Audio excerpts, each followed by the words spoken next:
అందరికీ నమస్కారం. ఇటీవల ప్రతిపక్ష పార్టీలైనటువంటి తెలుగుదేశం పార్టీ మీద అలాగే జనసేన పార్టీ మీద కూడా దాడులు దౌర్జన్యాలు రోజురోజుకి పెరిగిపోతున్నాయి. అందులో ఎన్నికలు దగ్గర పడుతున్న వేళ ఈ దాడులు మరింత తీవ్రతరం చేశారు. తాజాగా ఒక బ్రేకింగ్ న్యూస్ అయితే అందుతుంది. టీడీపీ నేత తెలుగు రాష్ట్ర రైతు విభాగానికి అధ్యక్షులుగా ఉన్నటువంటి మర్రెడ్డి శ్రీనివాసరెడ్డి మీద అత్యంత దారుణంగా హత్యాయత్నం చేశారు. వేట కొడవలతో వేటాడి ఆయన మీద అయితే హత్యాయత్నం చేసినట్టుగా తెలుస్తుంది. పూర్తిగా రక్తపు మడుగులో పడిపోయి ఉన్నటువంటి ఆయన్ను ప్రస్తుతానికి ఒంగోలులోని సంఘమిత్ర ఆసుపత్రిలో అయితే చికిత్స నిమిత్తం తరలించారు. ప్రస్తుతానికి ఆయన స్పృహతిలేలు. ప్రస్తుతానికి పరిస్థితి అయితే అత్యంత ఆందోళనకరంగా ఉందని చెప్పి ఆ సంఘమిత్ర ఆసుపత్రి ఆ వైద్య బృందం చెప్పినట్టుగా అయితే చెప్తున్నారు. ఒక్కసారిగా ఇప్పుడు ఈ ఘటన రాష్ట్రం మొత్తాన్ని కూడా ఒక్కసారిగా కుదిపేసింది. టీడీపీ నేతల మీద ఇటీవల జరుగుతున్న దాడులు రోజురోజుకి పెరుగుతున్నాయి అనటానికి ఈరోజు మర్రెడ్డి శ్రీనివాసరెడ్డి మీద జరిగిన దాడే ఒక ఉదాహరణ. కొంతమంది దుండగులు కావాలని కోపగాసి ఆయన మీద దాడి చేసినట్టుగా తెలుస్తుంది. అయితే దీని రాజకీయ కక్షలు ఉన్నాయా లేదా వ్యక్తిగత కక్షలు ఉన్నాయా అనేది ప్రస్తుతానికి తెలియనప్పటికీ కూడా ఇటీవల వైసీపీ మీద గట్టిగా గళం విప్పి మాట్లాడుతున్నటువంటి నేతల్లో మర్రెడ్డి శ్రీనివాసరెడ్డి కూడా ఒకరు. ముఖ్యంగా రైతు సమస్యలను చాలా బలంగా ప్రజల్లోకి తీసుకువెళ్తున్నారు. అదేవిధంగా జగన్మోహన్ రెడ్డి ప్రభుత్వాన్ని చాలా గట్టిగా ప్రశ్నిస్తున్నారు. అలాంటి ఒక నేత మీద ఈరోజు హత్యాయత్నం జరగడంతో దీనిలో రాజకీయ కోణం ఏమైనా ఉందా అనే అనుమానం కూడా కలుగుతుంది. ఒక్కసారిగా టీడీపీ శ్రేణులందరూ కూడా ఉలిక్కిపడ్డారు. దీని మీద చంద్రబాబు గారు కూడా ఒక్కసారిగా దిగ్భ్రాంతి వ్యక్తం చేశారు.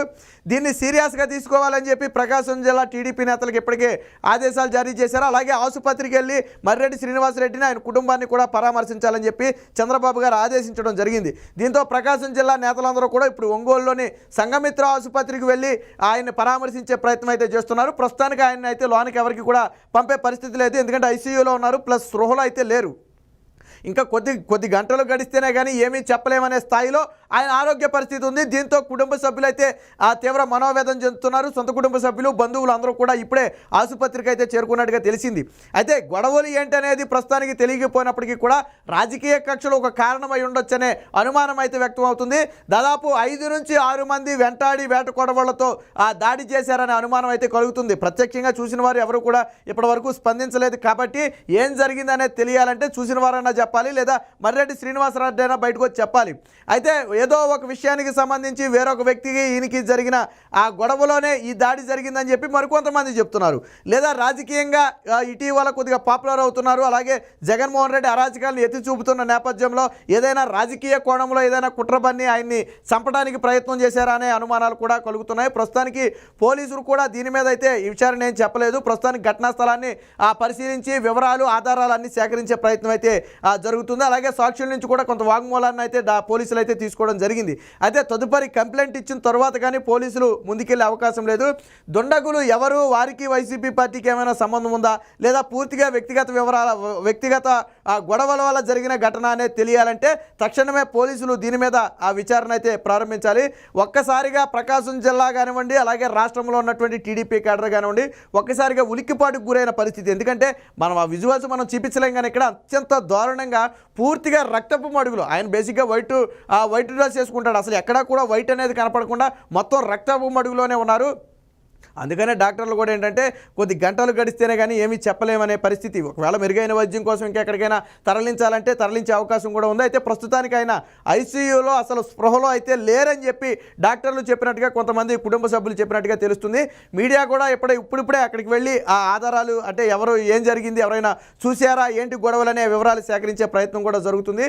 అలాగే పోలీసులు కూడా కుటుంబ సభ్యులతో కూడా మాట్లాడే ప్రయత్నం చేస్తున్నారని చెప్పి మనకైతే కొంత సమాచారం అందుతుంది. ఏది ఏమైనప్పటికీ ఎన్నికల దగ్గర పడుతున్న కొద్దీ టీడీపీ నేతల మీద దాడులు రోజురోజుకి పెరుగుతున్నాయి. ఈ దాడి అనేది ఈరోజు కొత్తదేం కాదు. అనేక మందిని ఊచకోత కోసిన ఘటనలు కూడా మనం చూసాం.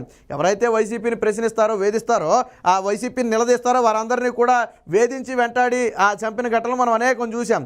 సో ఇప్పుడు ఆ కోణంలోనే దీన్ని కూడా ఆలోచించాల్సి వస్తుంది. ఎందుకంటే ఆయన ఒక రాష్ట్రస్థాయి నేత, అలాగే ప్రకాశం జిల్లాలో బలమైన నేతల్లో ఒక నేతగా ఉన్నారు. జగన్మోహన్ రెడ్డి అరాచకాలను గట్టిగా ఎండగడుతున్న నేతల్లో కూడా ఒకరిగా చెప్పుకోవచ్చు. కాబట్టి ఇందులో ఏదైనా కుట్రకోణం ఉందా అనే అనుమానాలు కూడా కలుగుతున్నాయి. ఈ మొత్తాన్ని కూడా ఛేదించాల్సిన బాధ్యత పోలీసుల మీద ఉంది. అధికార పార్టీ నేతల ఒత్తిళ్లకు తలగ్గకుండా జరిగిన ఘటన మీద పూర్తి స్థాయి విచారణ చేయాలి. ఎవరు దోషులు ఎంతటి వారైనా సరే వదిలిపెట్టే ప్రసక్తి లేదు. ఆల్రెడీ ఈ విషయాన్ని ఇప్పటికే చంద్రబాబు గారు కూడా చెప్పారు. ఈ ఘటనకు పాల్పడిన అటుపక్క వ్యక్తి ఎంత పెద్దవాడైనా వారి వెనక ఎవరు అండదండలు ఉన్నా కానీ వదిలిపెట్టే ప్రసక్తి లేదని చెప్పి ఇప్పటికే చంద్రబాబు గారు కూడా చెప్పడం జరిగింది. పోలీసులు కూడా దీని మీద నిష్పక్షపాతంగా విచారణ చేసి వాస్తవాలను ప్రజల ముందు ఉంచాలి.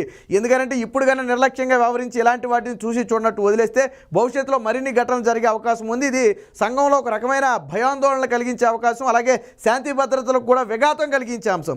కాబట్టి పోలీసులు తక్షణమే దీని మీద చర్యలు తీసుకోవాలి. ఏది ఏమైనా ఈ రోడ్డు మర్రెడ్డి శ్రీనివాసరెడ్డి మీద జరిగిన హత్యాయత్నాన్ని రాజకీయాలకు అతీతంగా, పార్టీలకు అతీతంగా ప్రతి ఒక్కరూ ఖండించాల్సిన ఘటన. ఎందుకంటే ఏదన్నా ఉంటే సామరస్యంగా పరిష్కరించుకోవాలి, మాట్లాడుకోవాలి, లేదా లీగల్గా ముందుకు వెళ్ళాలి తప్ప ఇలాంటి హత్యాయత్నాలు అనేవి మంచి పద్ధతి కాదు. ఆయన పూర్తి ఆరోగ్యంతో తిరిగి కోలుకుని రావాలని చెప్పి మనందరం కూడా ప్రార్థిద్దాం.